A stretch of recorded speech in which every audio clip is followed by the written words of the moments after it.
In my last video, I told that I failed in 9th standard, but I forgot to tell that I topped in the 11th standard and I scored 88% in my 12th standard as well. Now this information is significant because I will make some language learning content which comes under the education, and you guys must know a bit about myself and my educational background as well. Hello everyone, this is Yuvraj, and in this video I will tell how to clear the Ielts exam in the first attempt without coaching. Now ask yourself, do you really want to clear your Ielts exam in the first attempt? If yes, then you have to be serious with your preparation from the day one. Otherwise, you will count in those students who will give their exam twice, thrice and 4 times as well.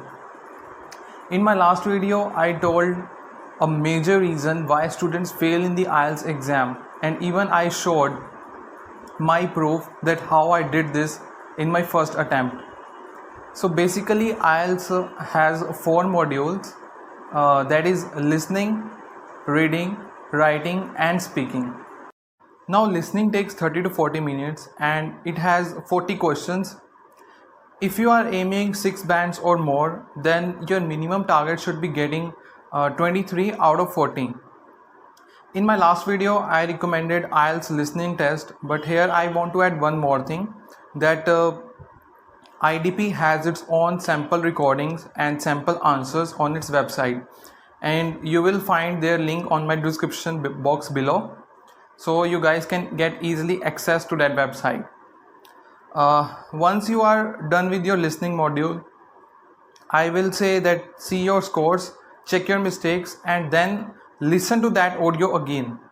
Okay, that is what most of the students don't do this, and you should avoid this thing. You should listen to that audio again, and this is the only way you can improve your listening scores. Now reading is a challenging module. It demands activation of your brain. So while doing reading, your mind should be active because we only have 1 hour to solve 3 big passages, and like listening we have 40 questions, and again if you are aiming 6 bands or more, then your target should be again getting 23 right answers out of 40. Got it? So for that purpose, I again suggest you that IDP has all the significant information regarding the reading module as well. And so if you are preparing from the day one, then I suggest you that you should only focus on the passage 1. Forget about the passage 2 and passage 3, because in the beginning it always becomes difficult for all the candidates who are preparing for the Ielts exam to solve reading at their first step. Well, writing has task 1 and task 2. Task 1 consists of 3 bands, whereas task 2 is of 6 bands. So before start doing writing, you should know how many types of questions are there in both the tasks, and after this you will find some crucial information regarding the pattern of Ielts writing. Again, we have only 1 hour in this, and you should note that you should not spend more than 20 minutes on the task 1 and 40 minutes for the other. These two tasks have their word limit, and it is like 150 words for the task 1, and you should not write more than 250 for the task 2 as well.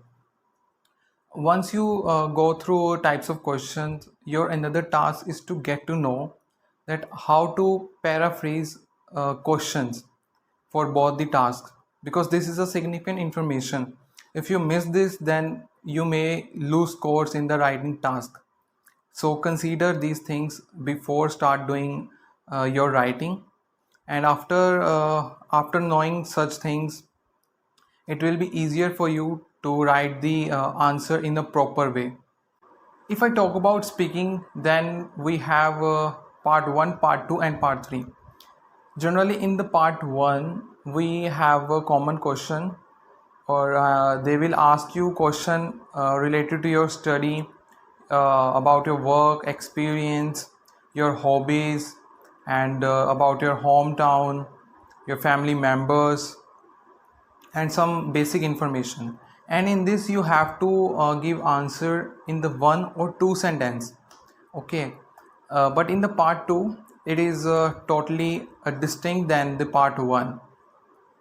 In this you will get a cue card, which means a hint on the paper, and they will give you 1 minute, and you have to prepare notes on your specific question. And it can be like describe something about your hometown, or describe a piece of art, a newspaper, or about a person, a sports person, and other things like this. And this is different because in this you have to speak for at least 1 to 2 minutes. Okay. And that is most important part of the speaking. And now if I talk about part 3, then in this they will ask you question related to your part 2.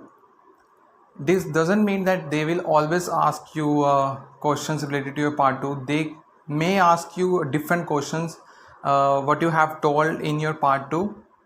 So be prepared for that, and make sure that you do not speak lie in the part 2, because if you do, then it will be difficult for you to speak in the part 3. Understand? So most of the students find part 3 challenging because of this, and you should avoid this mistake. And for the practice I must say that you can speak with yourself, even with your friends, your family members, and with your brother and sister as well. So this is one of the important thing which you have to note, or which you have to keep in your mind from the day one. And in the last I must say that remember one thing: consistency is the key, and it's not for the everyone. If you are consistent with your practice, then definitely you can clear that exam in your first attempt.